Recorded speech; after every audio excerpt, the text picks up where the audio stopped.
The site was really important to the client because it actually had these amazing views looking across Lake Hayes to the Remarkables.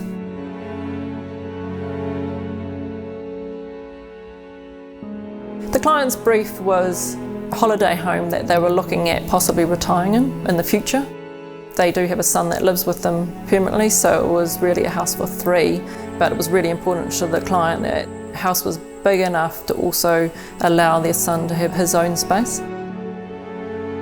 One thing that they liked as a form was the gables. They still wanted the familiarity of Otago vernacular, but they wanted to be challenged more on that idea. So we've actually taken the gables and modernised that whole concept of a gable. So we're still keeping the forms quite clear, but we're actually linking them with hallways, and they're quite lightweight and glazed. So you do get a sense of change, so there's kind of shelter in the gables and then more light coming in through the hallways where you walk through. So you actually get a sense that you can go into each sort of pavilion, I suppose, or gable building and actually be in a different space.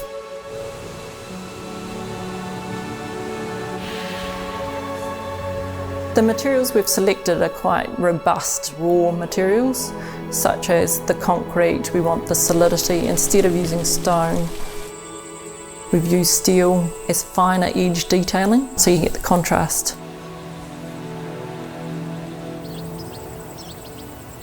Inside, we've used timber to soften out that feeling of the solidity, but still brought some of the stone in to define the forms of the gables.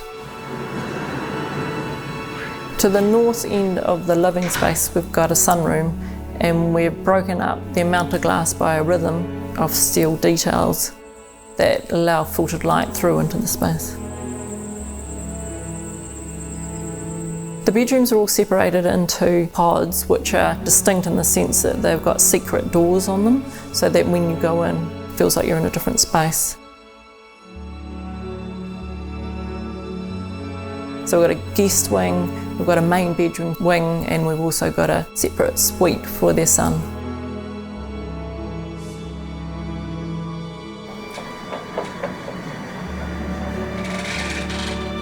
It was important for the client for their access, which is off the garage, to actually be something beautiful, so we've crafted that using the recycled Remu. The lighting we played with in that space because we wanted to make it fun, bright, and lead you down the stairs.